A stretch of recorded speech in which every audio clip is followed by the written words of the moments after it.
अच्छा, इन्होंने ये भी कहा है कि कुछ तजियाकार कह रहे हैं डील हो गई है, तो उनकी बात सुन के कंफ्यूज ना हो। सिट साहब, क्या ये सारी बातें डील के तासुर को रद्द करने के लिए की जा रही हैं और क्या वाकई लोग नहीं समझेंगे? नहीं, लोग तो समझेंगे कि कुछ ना कुछ तो हो रहा है।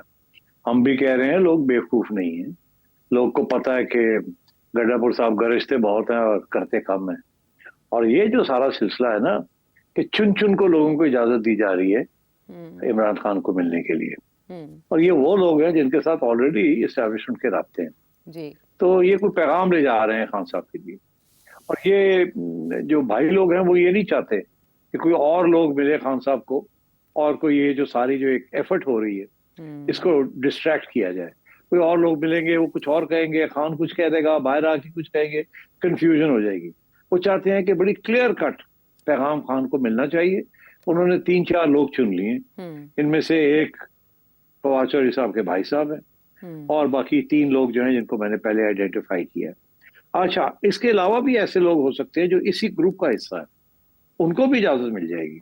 मगर वो लोग जो ज्यादा इनकलाबी हो रहे हैं इस वक्त और ज्यादा गड़बड़ के शौक में, ये जो इनकलाब लाया जाए, ये किया जाए और ये, उनको इजाजत नहीं मिलेगी खान साहब को मिलने की। उन्हीं को की जो एस्टैब्लिशमेंट के साथ राब्ते में है। हम्म। अब फॉर एग्जाम्पल सलमान अकरम राजा जो हैं, वो एस्टैब्लिशमेंट के साथ राब्ते में नहीं है। इसी तरीके के साथ और भी लोग हैं जो एस्टैब्लिशमेंट के साथ राब्ते में नहीं है। अच्छा। मेरा ख्याल है उनको अकेला कभी भी नहीं छोड़ा जाएगा इमरान खान साहब के साथ। हम्म। अगर जाएंगे भी तो वो इनके इसी किस्म के लोगों के साथ जाएंगे, अकेले उनको नहीं जाने दिया जाएगा, जैसे फैसल चौधरी को जाने दिया। हम्म। ठीक है ना। हम्म। तो बात यह है कि इस वक्त एक कंसर्टेड एफर्ट है कि खान साहब को समझाया जाए। हम्म। आज मैं आपको बता देता हूँ कि पहले मैंने जो बात की थी, मैंने कहा था उनको समझाया जाए, उनको समझाने की कोशिश की जा रही है कि कोई रास्ता निकालें, कोई बैठ के बात निकालें। आप हुकूमत के साथ बैठ के, और अगला रद्द अमल जो है कि अगली इलेक्शन कब होनी है, किस तरीके से होनी है, पार्लियामेंट ने कैसे चलना है, आप आए मेन स्ट्रीम पॉलिटिक्स में आए, और मेन स्ट्रीम पॉलिटिशियंस जो इस वक्त बैठे हैं उनके साथ बात करें। हम्म। आज आपने देखा एक और भी मजमून आ गया है अखबार के अंदर। हमारे दोस्त अंसार अब्बासी साहब जो बड़े करीब हैं सोर्सेज से, हम्म। जिनसे ये बातें समझ आती हैं, तो वो उन्होंने भी ये लिखा है कि वो एस्टैब्लिशमेंट ये कह रही है कि जी हमें क्या है, हम्म। गवर्नमेंट बैठी है, गवर्नमेंट से बात करें। हम जी। तो सियासत में इंटरेस्टेड ही नहीं है, इन्वॉल्व ही नहीं है। हम्म। तो अब वो लोग तो सब कुछ समझते हैं ना। तो कहने की बातें होती है। अब बात यह है कि गड्ढापुर साहब जो है, आपने देखा जलसे जो है वो मुलतवी होने शुरू हो गए। जी। अब वो मुशावरत के लिए इकट्ठे होने का फैसले होने शुरू हो गए। तो हम्म। ये टाइम गेन कर रहे हैं वो अच्छा। खान साहब को मनाने के लिए। मगर हम्म। जो टेम्पो है ना रेजिस्टेंस का, हम्म। टेम्पो को रखना चाहते हैं। हम्म। ये ना लगे लोगों को कि टेम्पो ही गिर गया है, सारी बह गए। तो अच्छा। ये साथ साथ हवा भी चलानी है, रेजिस्टेंस की करना है, ये है वो है। और हम्म। साथ साथ जो है थोड़ा पोस्टपोन भी करते जाना है, ताकि अच्छा। खान साहब को मनाने का टाइम बन जाए। अब खान साहब को क्या बनाने जा रहे हैं मैं आपको बता देता हूँ, गवर्नमेंट की तरफ से समझे। अब आप, हम्म। मेरा ख्याल है एस्टैब्लिशमेंट का लफ्ज नहीं लेते, गवर्नमेंट कहते हैं। अच्छा। गवर्नमेंट की तरफ से जो पैगाम गया है वो ये गया है कि भाई साहब मिलके बैठते हैं, अगली इलेक्शन की बात करते हैं, कब होगी, हम्म। ये टर्म पूरी कंप्लीट होगी हमारी।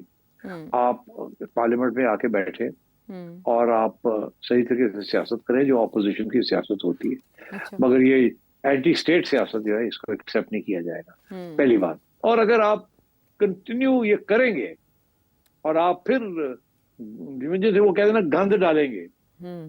पहले आपने जुडिशरी के अंदर गंद डालने की कोशिश की, वो आपने देखा आपने कैसे उसको स्टेबलाइज कर लिया। अब आप सड़कों की कर रहे हैं, वो भी आपने देख लिया, आपने स्टेबलाइज तो कर ही लिया। अब आपके पास क्या रह गया?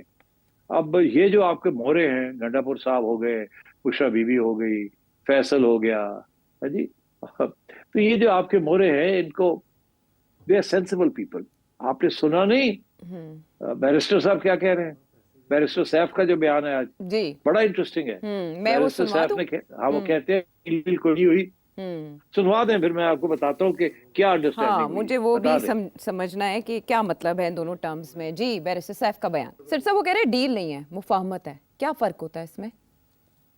अब बहुत अच्छा, देखिए आप भूल गई हैं, मैंने भी यही लफ्ज कहा था। मैंने कहा था डील की कोशिश हो रही है, हम्म। एक अंडरस्टैंडिंग हो गई है कि ट्राई करते हैं डील के लिए।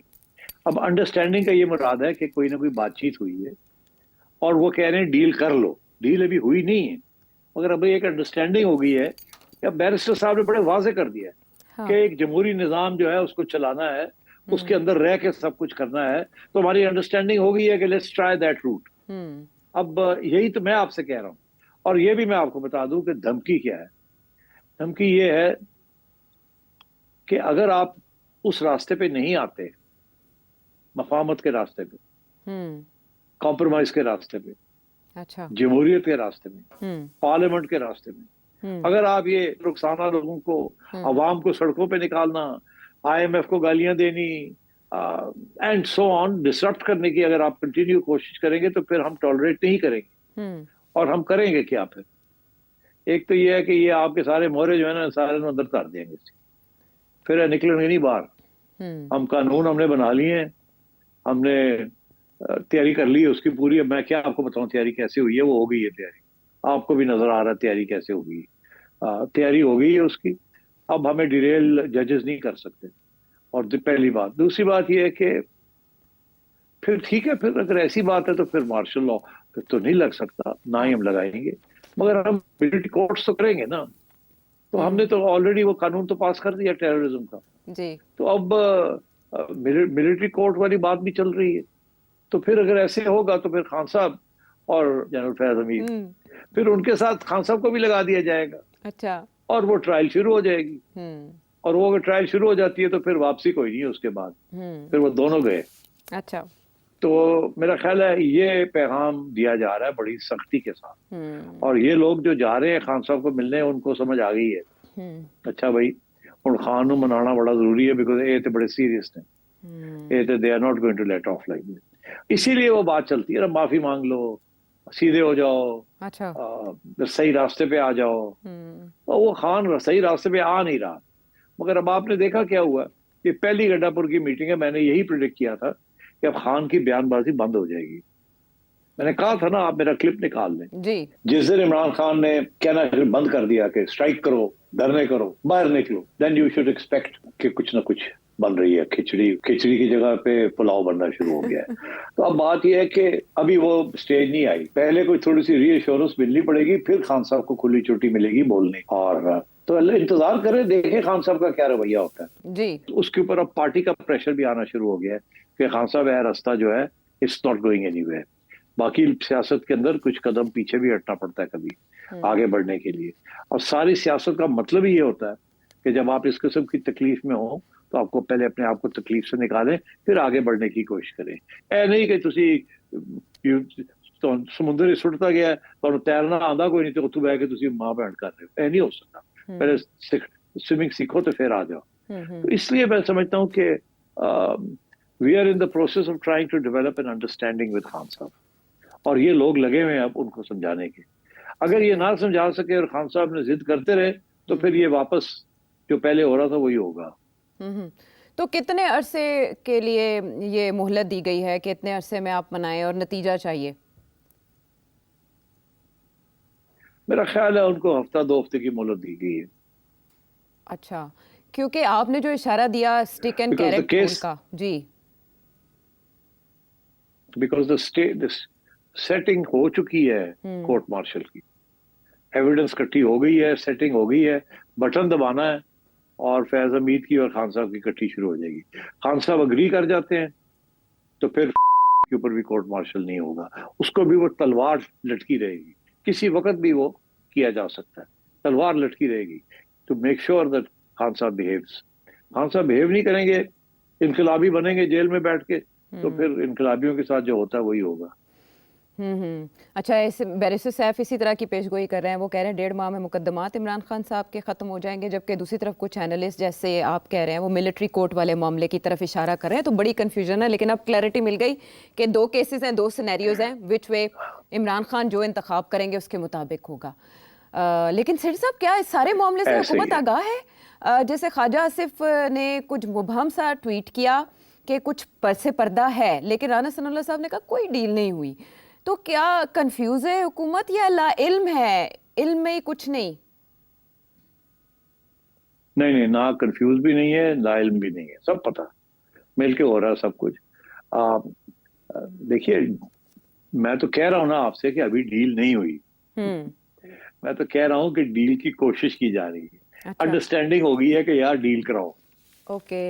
ओके। यही तो कह रहा हूं मैं। तो हाँ। राणा सही कह रहा है कि कोई डील अभी नहीं हुई, यही बैरिस्टर भी यही सही कह रहा है कि अभी डील कोई नहीं हुई, और अंडरस्टैंडिंग है। हाँ। अंडरस्टैंडिंग ये है कि जी बात आगे बढ़ाएं, हम्म। अब कुछ सही तरीके की तरफ आए। जब ठीक है। वहां आएंगे तो फिर डील होगी ना। डील तो हम्म। वो होगी जब खान मान जाएगा बात, फिर डील होगी ना। ठीक है। उस ठीक है। डील का हिस्सा ये होगी कि खान साहब बाहर आ जाएंगे, डील का हम्म। हिस्सा ये होगी खान साहब बाहर आ जाएंगे, कोर्ट हम्म। मार्शल नहीं होगा, हम्म। गवर्नमेंट चलेगी, ठीक है। डिस्टेबलाइजेशन नहीं होगी। हम्म। ओके, हम्म। ऑपोजिशन होगी जो ऑपोजिशन होती है, ठीक है। मगर everybody will behave like a good boy and carry on this hybrid arrangement. अच्छा, ये ऑफर अभी खान साहब के सामने रखी जा रही है और 1.5 से 2 हफ्ते आपने बोला उनको वक्त दिया गया। लेकिन एक और बड़ा इंटरेस्टिंग बयान अली अमीन गंडापुर साहब ने दिया है। उन्होंने कहा है कि अगर उन्होंने बुशरा बीबी की रिहाई में कोई किरदार कभी अदा किया तो वो खुद बताएंगे। वो किसी से डरते नहीं है और सबको पता है किसने क्या किरदार अदा किया है। बुशरा बीबी की रिहाई में क्या किसी और का किरदार है? बिल्कुल है, सही कह रहे हैं। देखिए, जब भाई लोगों ने गंडापुर साहब को कहा जा यार जाके समझा अपने लीडर, तो गंडापुर ने कहा यार मैं बड़ा कमजोर आदमी हाँ, अगे मेरे ते बड़े इल्जाम लगे ने कि मैं इधर भी खेडना ते इधर भी खेडना, पक्की सड़क ते भी चलना ते कच्ची सड़क ते भी चलना, तो यार है भाई बेटा बोझ मैं नहीं लै सकता, बने कोई वो बुशरा बीबी ਨੂੰ भी कहो ना ਉਹਨੂੰ भी जरा मेरे नाल लगाओ, और अच्छा। एक दो और बंदे लगाओ मेरे नाल, और हम्म। शाह महमूद कुरैशी ਨੂੰ भी कढो, ਉਹਨੂੰ भी कहो वो भी बाहर आवे, बुशरा बीबी भी लगन, मैं भी लगना, फैसल ਨੂੰ भी कहो, ਅਸੀਂ पूरा घेरा करिए जाके खान ਨੂੰ, मैं कल्ला नहीं कर सकता कुछ। अच्छा। तो उन्होंने कहा अच्छा चलो ठीक है, बुशरा बीबी से बात की, उसने कहा मैं तैयार हूँ, ठीक है अगर ये तो ठीक है, नो प्रॉब्लम, मैं तो समझती हूँ कि दे खान साहब जो है वो is taking the hard line, मैं समझाती हूँ जाके। तो अच्छा। बुशरा बीबी भी ऑन बोर्ड हो गई। अब वो पिशावर क्या करने गई थी, पिशावर वो कंसल्ट करने गई थी गड्डापुर के साथ, ओ भाई तेरी की गल हुई है, हम्म। मेरी यह गल हुई तेरी यह गल हुई, हुण की करना है, how do we go about it. अच्छा। तो ये डिस्कशंस हो गई हैं। हम्म। अब वो प्लान बन गया है कि खान को किसने पहले जाना है, किसने इकट्ठे जाना है, और गड्डापुर पहले वो आया है, हम्म। ठीक है। हम्म। अब मेरा ख्याल है बुशरा बीबी की भी मुलाकात हो जाएगी, फैसल की तो हो ही गई है, मेरा ख्याल है शाह महमूद कुरैशी साहब भी बेल पे आ जाएंगे बाहर, उनके साथ भी अंडरस्टैंडिंग हो गई है। समझ गए हाँ। आप। हाँ। मैंने आपसे कहा था डील जो हुई है वो गड्डापुर के साथ हुई है कि तेनों बाहर काट देने, तेनों फड़ दे नहीं, तू यह काम कर, उन्होंने कहा डन। बुशरा बीबी के साथ कहा बाहर निकाल देते हैं, ये काम करें, उन्होंने कहा डन। अब शाह महमूद के साथ भी यही होने लगा है, वो आ जाएंगे आप देखिएगा। और फैसल के साथ भी ये है कि तुम फिक्र ना कर, तुम जाओ तुम्हें मुलाकात की इजाजत मिल जाएगी। हम्म। हालांकि आप देखिए ना कि वो फैसल के खिलाफ को बाकी जो वकला हजरात हैं जो बड़े अग्रेसिव हैं वो बोले हैं उसके खिलाफ, हम्म। सलमान राजा बोला ना उसके जी। खिलाफ, कहा कि तू उठ के चला गया चौथे बल्ले, हम मैं secretary general, I am the lawyer. Hmm. मगर बेसिकली राजा साहब थोड़े से इनकलाबी बने हुए ना आजकल, जी। जी। तो मेरा ख्याल है that doesn't suit the establishment. और कोशिश यही है कि राजा साहब जैसे लोग जो हैं वो बाहर ही बैठे रहे तो अच्छा है, अकेले ना ही मिले खान साहब को तो बेहतर है। ऐ ना हो खान साहब ने फिर वो दिमाग इसकी गल कर कि अवाम तैयार है, डटे रहो, ये है वो है, वो मारे ना जाइए। तो हाँ। अगर सलमान राजा साहब को इजाजत मिली भी, बिकॉज जाहिर है कि कोर्ट केसेस भी वो कर रहे हैं, तो दे विल मेक श्योर कि और भी लोग होंगे साथ, ताकि राजा साहब का कोई अगर इनकलाबी पैगाम है तो वो डाइल्यूट हो जाए। तो अगर ताउन का इरादा किया जाता है तो आपके ख्याल में पार्टी उस पर मुत्तफिक हो जाएगी? आप इनकलाबियों की बात कर रहे हैं, हार्ड लाइनर्स की बात कर रहे हैं, जो आज़ादी, हकीकी आज़ादी की जंग को फाइनल स्टेजेस तक ले जाने की बात कर रहे हैं। आपके ख्याल में अगर खान साहब की तरफ से सॉफ्ट मैसेजिंग की गई तो सभी आमीन कहेंगे? हाँ बिल्कुल। और देखिए ना, ये कभी भी सॉफ्ट मैसेजिंग नजर नहीं आएगी, वो कहेंगे हार्ड मैसेजिंग। उन्होंने तो ऑलरेडी कहना शुरू कर दिया है पीटीआई ने कि खान बाहर आ रहा है। हम्म। आपका ख्याल है ये जो सारा डोनाल्ड ट्रंप वाला ड्रामा सब ड्रामा है? अच्छा। इनको पता है कि डोनाल्ड ट्रंप खान को बाहर नहीं निकाल सकता, इनको पता है खान अपने आप को बाहर निकाल सकता है, और ये अंडरस्टैंडिंग हो रही है कि खान जो है वो अपने आप को बाहर निकाले। और ये लोग शुरू हो गए हैं कि जी खान बाहर आ रहा है, खान बाहर आ रहा है, और जब वो बाहर आएगा तो ये कहेंगे कामयाबी हो गई, हमने अब खान को बाहर ले आए हैं, वाह वाह वाह वाह वाह। आप समझ रहे हैं, this is the way it happens. अच्छा। अच्छा, तो आपने मुलाकातों की बात की, इसका तो मतलब जो है फवाद चौधरी साहब भी जल्द मुलाकात करने जा रहे हैं और फिर हमें नजर आएगा पाकिस्तान तहरीक इंसाफ का एक और चेहरा। फवाद चौधरी साहब भी तो चाहते हैं ना कोई अंडरस्टैंडिंग हो जाए। अभी वो घिराव हो रहा है खान का by people who are in touch with the establishment, not by people who are not in touch with the establishment. अच्छा, ये सब सेठी साहब अगर होना शुरू होता है और इतनी हार्ड लाइन लेने के बाद, और वो इमरान खान साहब वो बानी पीटीआई जो मुल्क से बाहर नहीं गए दीगर सियासी लीडर्स की तरह, वो यकदम इस तरफ आ जाते हैं जिस तरफ पहली सियासी क़यादत को आना पड़ा, और आपने नवाज शरीफ साहब और बेनज़ीर भुट्टो साहिबा की मुफाहमत की मिसालें दी थी, तो इन अ वे ये उसी लाइन में आ जाएंगे। तो दूसरी तरफ हम नवाज शरीफ साहब को ये देखते हैं कि मुल्क में होते हुए वो कोई बात नहीं करते, वो अमेरिका जाते हैं तो वहाँ गिले शिकवे करना शुरू हो जाते हैं, और फिर वो कहते हैं कि मत छेड़ कि हाँ मैं तहिया तूफ़ान किए। वो एक शेर पढ़ते हैं जो वतन वापसी पर भी उन्होंने पढ़ा था। ये क्या सियासतदानों का हमारे रवैया है कि वो मुल्क में होते हुए सियासत पे वो बात नहीं कर सकते, जब बाहर जाते हैं तो आईनी इदारों पे वो ज़रूर इल्ज़ाम तराशी करते हैं, लेकिन असल ज़ख्म वहाँ पर भी नहीं छेड़ते? क्या वजह है?